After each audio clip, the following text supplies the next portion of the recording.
It's a huge pleasure to be sitting here in Taipei, the Taipei Biennial 2023, with two artists in the exhibition, two of the exhibition's commissions, Takuro Mizuta Libit, aka DJ Sniff, and Natascha Sadr Haghighian. I've been, with Riem and Freya, I've been giving a number of tours in the last few days and presenting both of their works, but I was just telling them I think it's really nice to present out of sincere enthusiasm for their works, but I also worry that with enthusiasm there is a tendency for drift, and I worry that maybe I presented, maybe I started to present based upon my own interest in the works, and I think it would be a nice idea for the artists themselves to also present their works to you. The interesting thing with new commissions, exhibitions in general, also I realized that even though we have worked for over a year on this exhibition, the irony of it is that we only saw our exhibition for the first time the day before yesterday, and it's actually, for the artists, it's similar with new works, where actually, even though the works come from them, when it's finished, sometimes they also discover the work for the first time.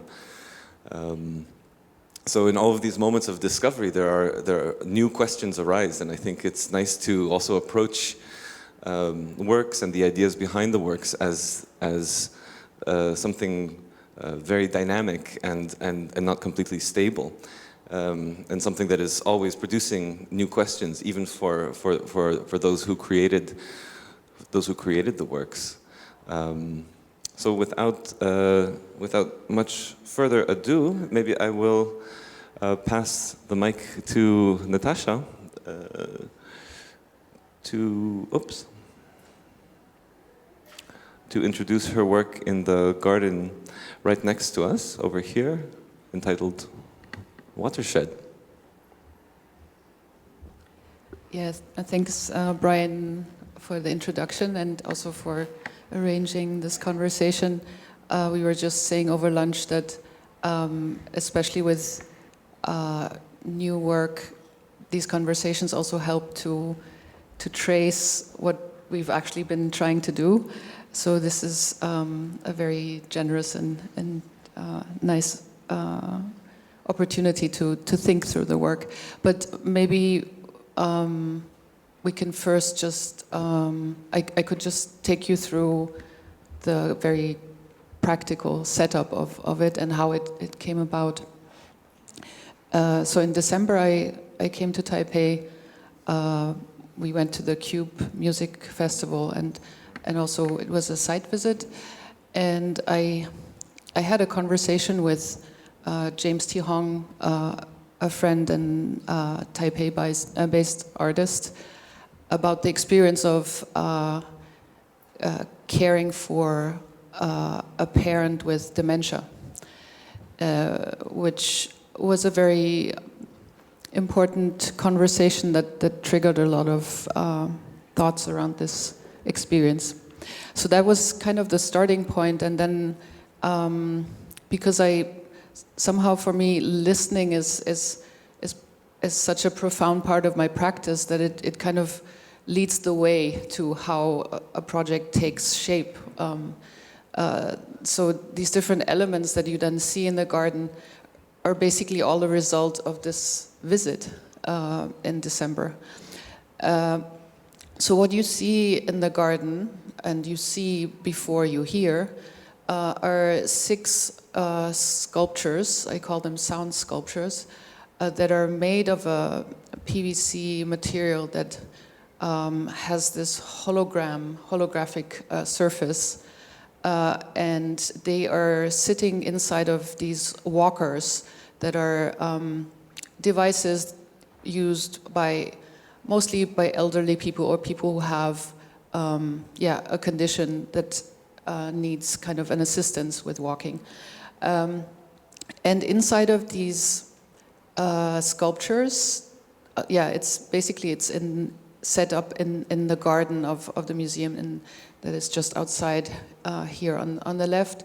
And the garden, when you go there, you will see that it has a very particular light through this kind of very high walls and in this courtyard, but also a very particular acoustics that I found very interesting. That's why I choose that location. Part of that acoustics is also some sonic events that cut through that space every 15-20 minutes. It's because there's an airport nearby the museum. There are these landing planes that cut through the sky, and you can't see them, but you hear them very loudly, and they kind of mask or erase any other sound. So in that setting, these 6 sculptures are sitting in the garden also being a permanent art piece in the museum. And they have transducers inside of them. There's an acrylic sheet hanging inside of these walkers that resonates because a transducer, which is a sound device, is attached to them. And we can talk later about the transducer because it also appears in your work. And there is a 6-channel audio piece that lasts around 38 minutes. There's 2 phases because there's a song that is included in this audio piece that appears twice in these 38 minutes, once in a version with English and Cantonese lyrics and once with Mandarin and Minnan lyrics. Both of these songs are embedded in the landscape of other sounds, and I'm very, very grateful to Max Schneider, who agreed to collaborate with me on the sound design and especially on the song. I've never worked with pop music before, and it's a scary thing, and without Max, this wouldn't have been possible at all. So I'm very grateful to this collaboration with Max. Maybe I don't know if there's other things that I should mention. There's the song. Yes, the song is actually based on a song that a lot of people know, at least here in Asia. It's a song by Karen Mock from 1999, and it's from a list of songs that I asked the team of the Taipei Biennial to send me their favorite breakup songs. And all of these songs were amazing. It was hard to make a choice, but Karen Mock somehow met the sentiment that I was looking for. And I wrote new lyrics for the song. Yes, okay, yeah. There was also this description, not only a breakup song, but the kind of breakup song where you're already in the taxi on the way to the airport, and you know it's over. There's no way back. So that kind of song. And then I wrote the English lyrics, and then in the conversation with my friend G, who sings the English and Cantonese lyrics, and G is from Singapore, this conversation about how language appears in intergenerational relations as something that expresses changes, social changes that can come with migration, that can come with colonialism, that can come with just shifts in society, that you would speak a different language to your parents, that you would speak to your peers. So that's how these different languages came into the piece. So G, for example, speaks Cantonese with her mother and grandmother, but would speak English with her peers. While here in Taipei, a lot of the people that I met, they speak Minnan with their parents, while they would speak Mandarin with their peers. So that kind of intergenerational shift is also represented in the song. I think I talked too long, so maybe I leave it here, and we could talk about your piece.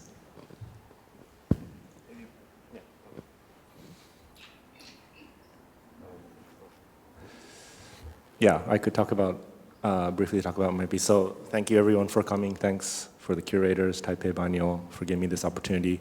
Also, thanks for the translators in the booth. I used to work as a translator, interpreter, and I know how difficult it is to translate for obscure artists and when you're not giving a script. So thank you for your work.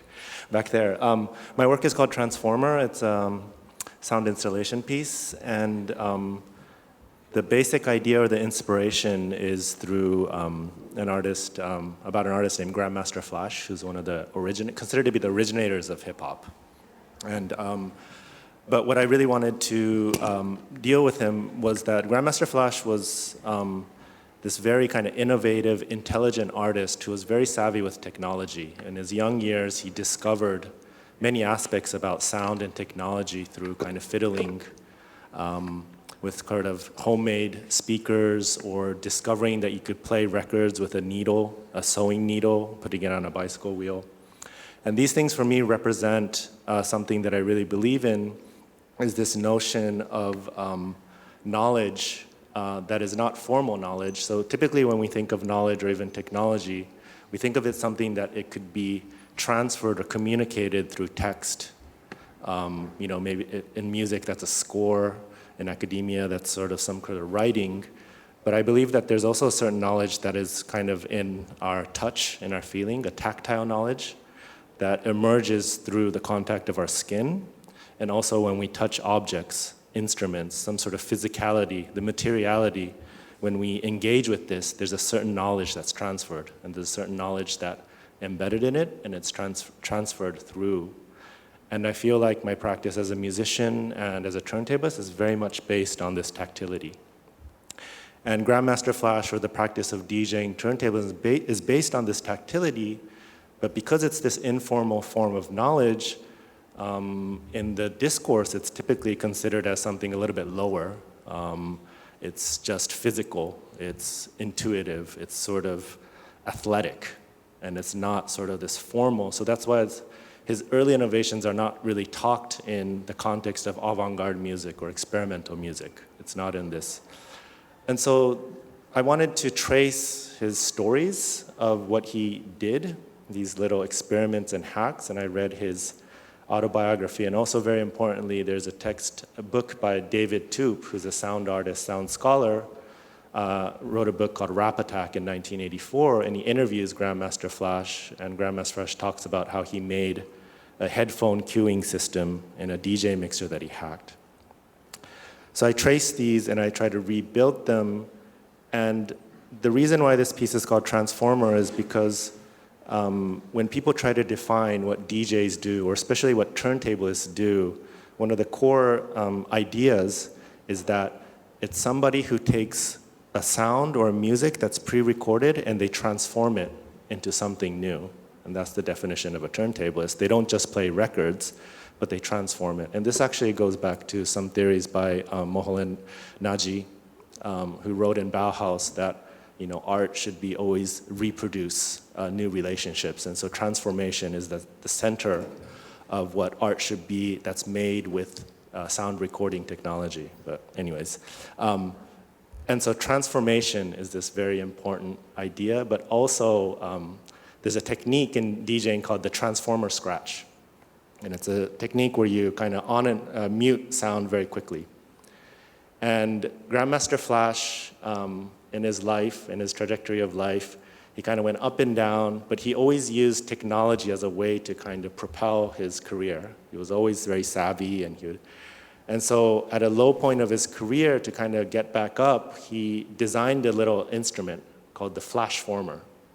And the flash former was a device that at the time, these DJs in Philadelphia invented this technique called the transformer scratch, and the DJ scene was kind of moving to Philadelphia. So he said, I'm going to make this device that could do that very easily, and anybody could do this technique. And he released the flash former. But it was considered kind of a cheat, and it actually kind of further kind of put him away from the main scene. So it kind of represents his kind of disconnect. So this idea of transformation, and then this idea of that he was trying to simulate the transformer scratch. And then the third aspect is that with all electronics that we kind of use, even these mixers and these things, and that they're produced in different parts of the country that we could use it, is based on electricity. And the most fundamental component of that is this device called a transformer. A transformer is a device that takes whatever electricity that's provided from the socket and transforms it into the current that's needed inside the electronic devices. So this kind of represents a very fundamental component that allows for all these devices and for turntables and for DJs to use the same equipment and to develop the same sort of skills to compete all around the world because you have this fundamental device. So my piece kind of was taking these kind of word associations. So what you hear in the piece is this kind of hum. It's a harmonics hum, but that's taken from the transformer. So I'm extracting the electrical current of it, and I'm making that into sound through transducers. But these transducers are attached to the plastic cases that come with the turntable. So they're actually vibrating not air, but they're vibrating the material of the turntable. So what you hear in the piece is this kind of fundamental layer of a turntable, which is meant to play music, but it's actually playing music of kind of that's on its most fundamental level, which is current, and current vibrating its material qualities. And so it's a very kind of monotonous, sort of buzzing sound, but trying to find some sort of poetics or some sort of tracing of history. Yeah. Yeah, and cut by, and being transformed by this flash former device, yes.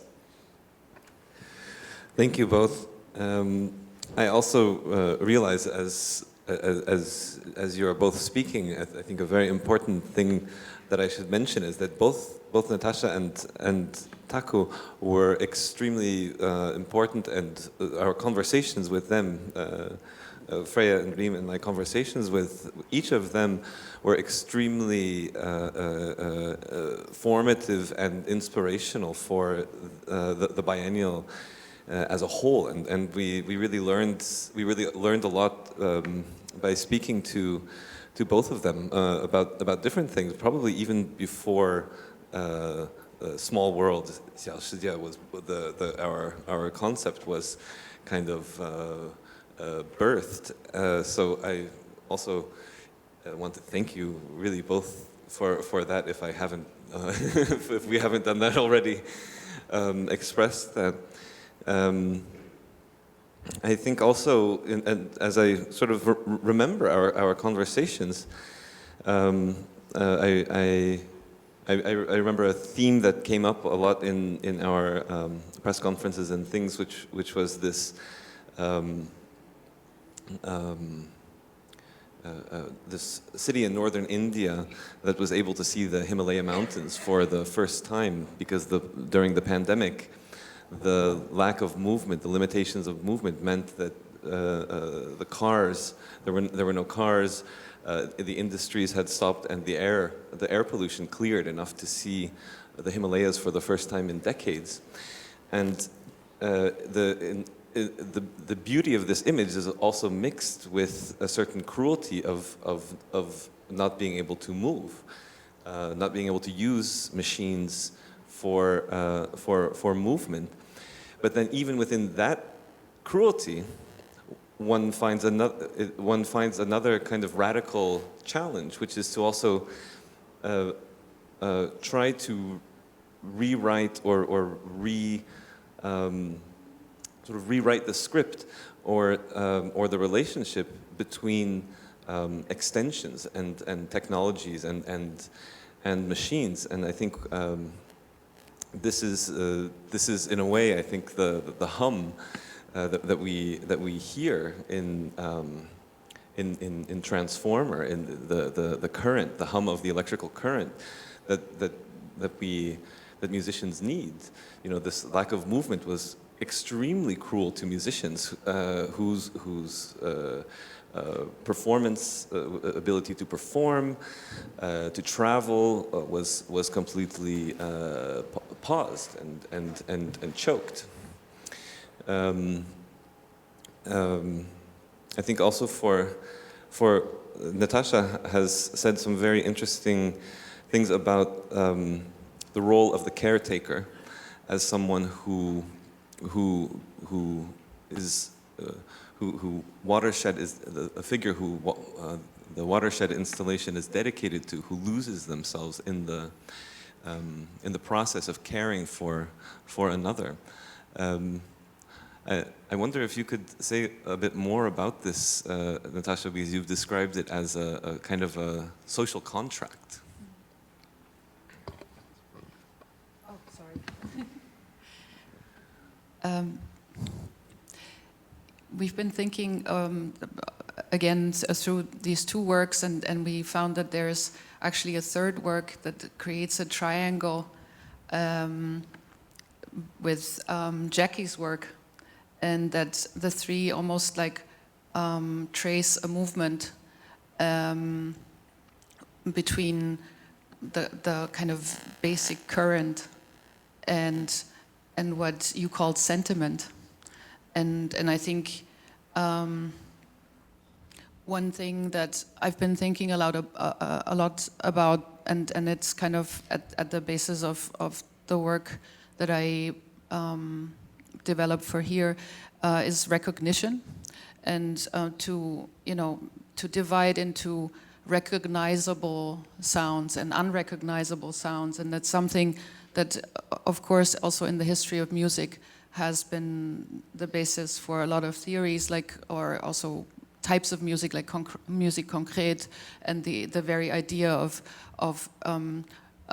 taking away the source of the sound so that you would come to a concrete listening, to a listening that would not be based on content or on interpretation of what is the thing that makes the sound, and somehow this experience of an encounter with, in this case, my mother, in this state of dementia, where she does not recognize me any longer. It's a brutal thing. At the same time, I'm eternally grateful to her for this experience, because of this profound moment when something is beyond recognition, and it's actually you. So someone who gave birth to you and who for all of your life doesn't recognize you any longer. It's a moment that maybe comes close to some form of social death, where that social contract of recognition is abandoned, and my mother in this case abandoning that contract, and while it's extremely cruel, it's also extremely liberating, because something else comes to the fore, and maybe it's exactly that current, of the vibration that runs through bodies, and that is completely non-ideological and not shaped by social belonging.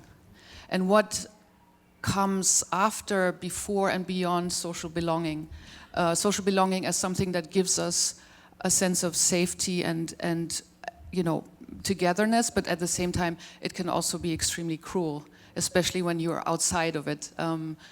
Migration being one of the conditions that those who experienced it know that not belonging, what it means to not belong. And we've been also talking about songs in this respect. The experience of wherever you go, you don't know the songs that everybody sings. It's a very profound. It's a profound experience where people who belong, they all know the song. So yeah, thinking through all of these things, I felt I learned a lot from this position of the caretaker or caregiver. And actually Max, a very close friend of Max who works as a psychologist for caretakers in hospitals, she described the situation that a lot of people who are working in care throughout the pandemic faced. And of course, everybody has methods, strategies of holding that space where it's completely falling apart. And for example, in the ICU, the staff would always put up photographs of the person who's just full in cables and wires and in all of these machines, and it becomes unrecognizable. And that photo helps to relate to the person. And the most cruel thing that happened to the staff during the pandemic was when they didn't manage anymore, when they didn't have the time anymore to put up that photo. So it was just pure body that was lying there. And I because at the core of the social contract that we are kind of that we find ourselves in the moment is the idea of the humanitarian. The cruelty is within that concept.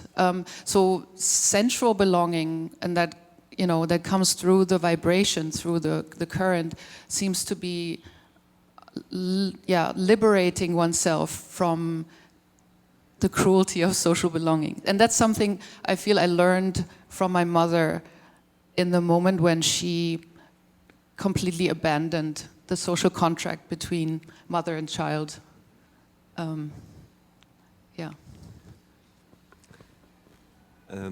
The relationship to machines is, I think, also a really profound part of both of your works, and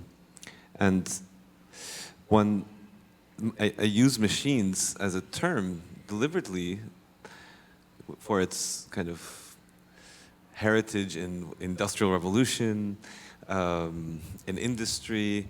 It is technology. We are surrounded by technologies, but then this isn't. But with machines, it's also a kind of a foreign body. Mechanics move in a very different way than our organic bodies, and we find. As you described in the hospital, we're connected constantly to machines. But Taku, you were describing also about a turntable, this kind of intimacy and tactility of touch with the turntable, with the vinyl, but which is also a recording. It's also a recording. It's also an object. It's also a span of time, but it's also a motor, and that is rotating at a very constant speed. Could you speak a bit more about this this relationship to machines? So in regards to your question, the practice of turntable, or I think any kind of instrumental music. I mean, not just machines, but musical instruments are all forms of technology as well. And you develop an intimacy with it and sort of a relationship with it physically that becomes the sort of foundation of expression and all this. And the same goes with turntables and records, sort of on a tactile instrumental level, but also on a more sort of general level as well. When we listen to music, I mean, these machines are generic machines, right? Turntables are generic machines. They're mass-produced, so they're meant to cater to a large number of people, and also, you know, pop songs. Popular music is also kind of a generic formula to try to, but at the same time, we attach so much we find so much personal memories and meanings to it, and we all have our favorite song that associates with memories, and even if we, you know, have the same record, we'll have different associations to it. So technology and media kind of has this side of being generic, but also being this container of being something very personal. And, you know, I was joking to Natascha the other day that, you know, your work is so cruel because, you know, you come to a museum in this kind of, that's designed to be this pure thought space, and then you go into a garden and you're kind of disarmed, and then you hear this song, and then I'm in tears, and I look over and Freya's crying too. And it's this kind of emotional thing that you're not really supposed to, sort of, you're not ready to experience in a space. And I think that disarmament comes from these machines, but it's sort of this abstraction of this relationship that you had with your mother and this caretaking, but it's abstracted to a point that we could also relate to. And that's kind of almost symbolized with this glowing object, right? And so we're able to project and we're able to share this sentiment, even though we might not get the idea of caretaking to a very specific level, we're able to relate to it. And I felt like the way that it's composed, that you kind of had to strip down or, you know, break down this original concept or idea of personal experience and then bring it back up through composing a song, just has such a profound effect, which I think makes it really unique in an art context, because I don't think artwork necessarily, conventional contemporary art is not supposed to do this. It's supposed to more trigger the kind of the intellect or and that's for, you know, the lower level, the people's arts of, you know, but I feel like, yeah, it was very kind of profound in that sense, yeah. Yes, emotions are mostly for the weak, I think, for the... But actually the question, but there is actually an interesting tension that came up in our in our conversations earlier, where in terms of mechanics, where I think you said, Natascha, that that the current, the electrical current is actually a certain form, like a concrete form of sentiment. Could you maybe correct me? Yeah, no, I think, yeah, we were talking about sentiment and how I'm always trying to, normally I'm always trying to avoid it, and here in this work I went right into it, as you said, and it's scary, but it felt necessary in order to think through what you lose when the social contract is abandoned, and when that sentiment that is somehow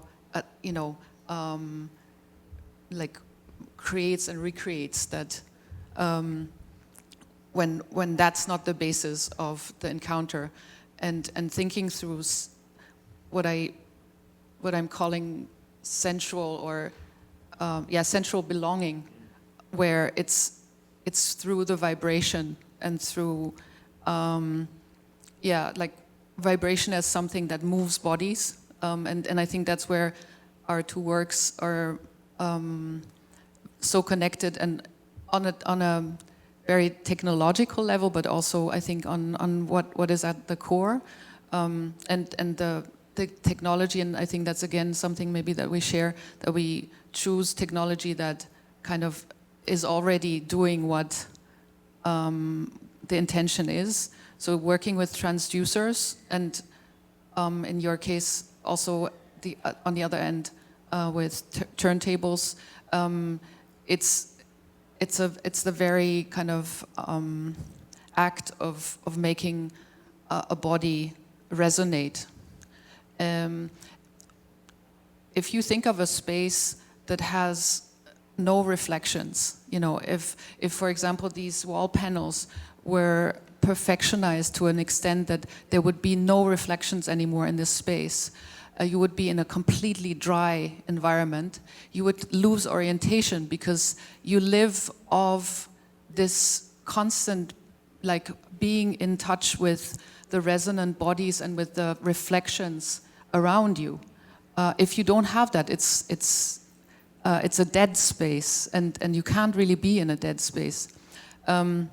So thinking about bodies and how they vibrate, and that, you know, beyond sentiment, it's sensual. That's I think where I feel is the belonging that is beyond the ideological, beyond the social contract, and it finds its expression also in technology, like the transducer being a coil that makes a material vibrate, and the turntable. Maybe you can explain a little bit about how the two connect in your work also. Yeah, without trying to bore you with technical, but you know, the turntable that I use, this Technics turntable, which is really fundamental to the development of DJ culture and sort of DJs, works on the same mechanism as the transducers and speakers. All at the core is a magnetic coil. And a magnetic coil is this wonderful invention that becomes both a speaker and a microphone. And you give it current, and it could be both input and output. So actually, you know, working with transducers or speakers, there's this inverse relationship of both inside and outside. And they're the same mechanism, they're reversible. And speaking about resonance or vibrations also, when you think about something that resonates or you're vibrating, it's often, the impulse calls from the outside. There's something, a signal that comes, and then the material is vibrating and resonating. And it relates to this idea of the self and the other, right? Because the other, you're taking something coming from the other and you're resonating it, but that's your resonance or the other person's resonance, that's unique to that person. So there's always this kind of, with sound, and that's why I love working with sound, there's always this relationship of the self and the other and how that reflects, and it's impossible to separate. And the same with touch. I mean, you know, Merleau-Ponty talks about how touch is, the skin is both touching and being touched. And this really, you know, connects with sound as well. And so it's this, you're always thinking about these inverses and these others. Yeah, instead of something pure, right, that's like in the mind space. I wonder if you both also have any questions for each other, or if there are questions from the audience.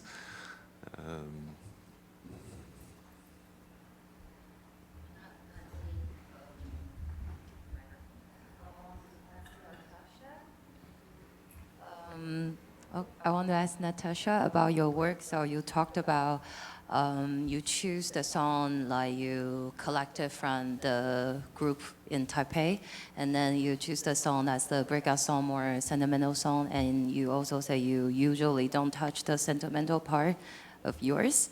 And there's a series of people usually feel more comfortable expressing sentimental or hard feelings through the other language, maybe second language.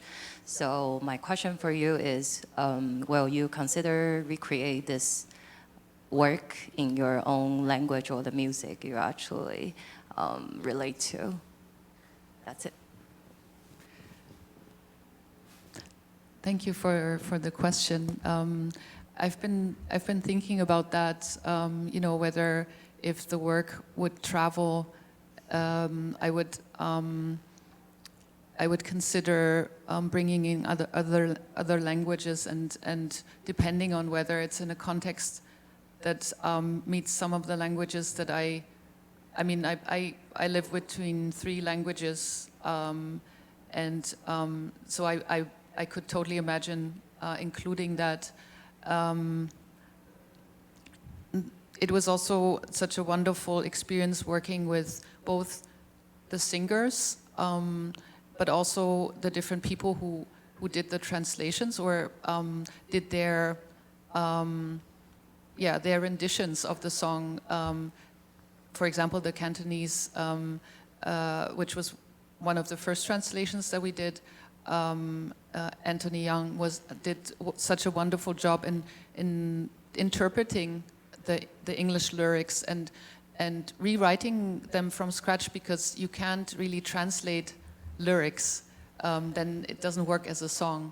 So whatever language we would include next, it would be yet another song. So that would totally make sense, yeah. Thank you.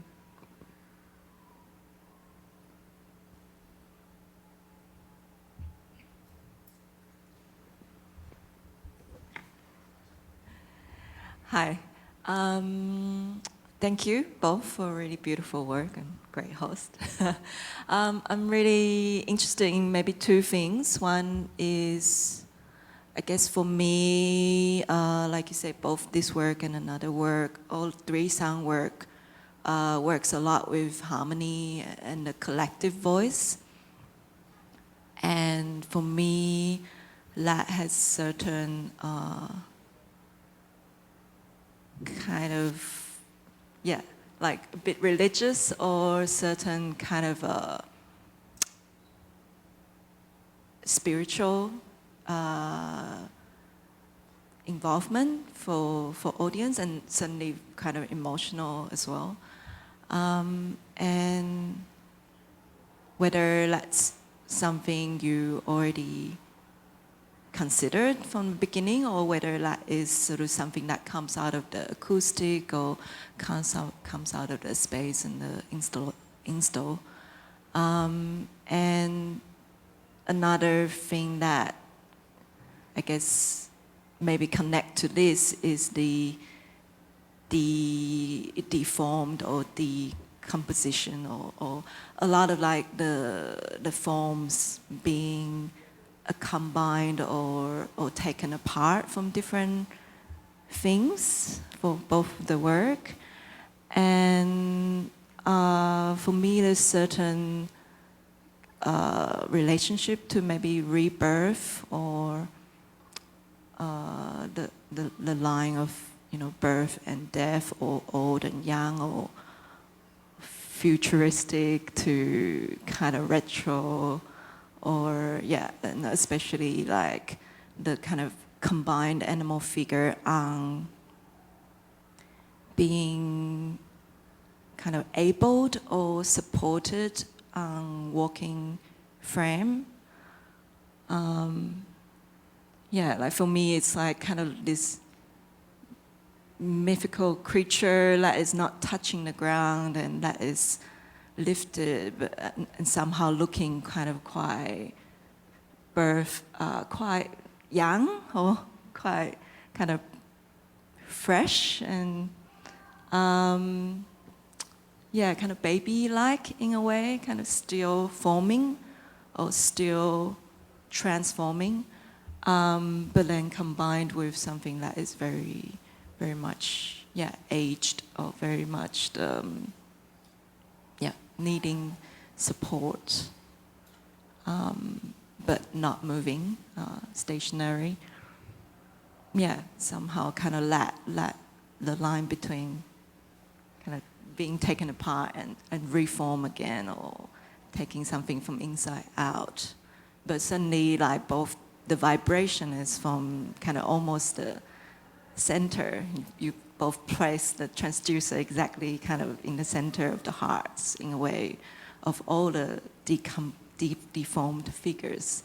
And yeah, somehow that's also something that is quite human or quite kind of spiritual in a way for me. And so yeah, wonder what you kind of connect to. Yeah, thanks, Alice.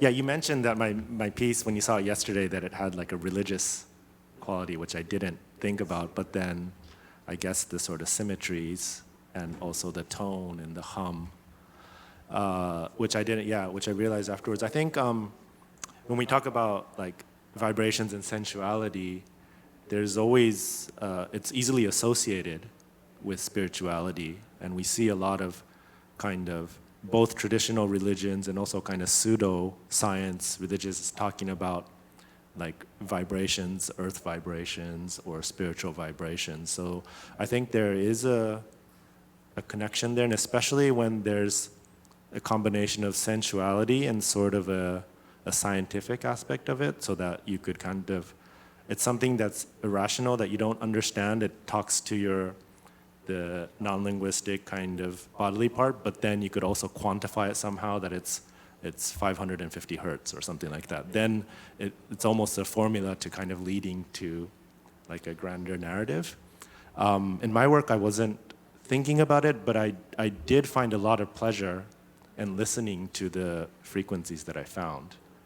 And I think also Max talked about it, that it's like, he was my best audience, because he said he would come and just kind of wash himself with this tone, and there was something comforting about it, and it was interesting because these frequencies, we actually feel it all the time. It's the 60 hertz that comes from the socket, so we're actually always feeling this. So I don't know if that comfort is from just being conditioned, or if it's something that's so there is something to it, but it wasn't necessarily something that I thought about or that I was kind of aiming to work with.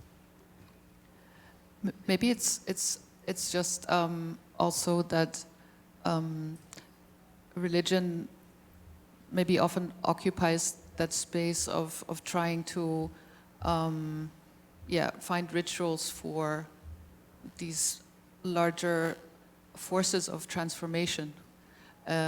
So that's maybe why it resonates, even though both of us, I guess, not necessarily intended to evoke it. But if I think of the one favorite author that I love, Octavia Butler, in her Parable of the Sower, she evokes God as change, and that goes back to the transformer, or or transformation at the core of maybe both pieces, to embrace change as something inevitable, something that is never fixed, but it's constantly evolving, without necessarily dividing it into good or bad, and I also liked your observations a lot, in the way that both pieces kind of dismantle or deproduce certain forms, and then the possibility of putting them back together is one that is pending. They are suspended, and that suspension makes space for transformation as a necessity somehow. So thank you for that observation also.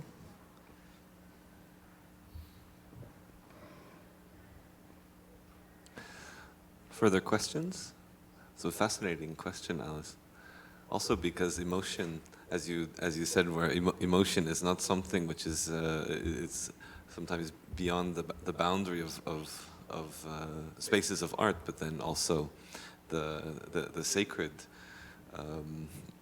The sacred also has a very complex position, which might also, and and maybe actually inhabit a similar place to the role of emotions.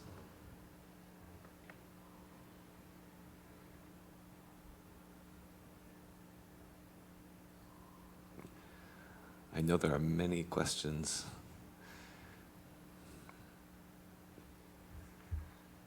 Hiding amongst you.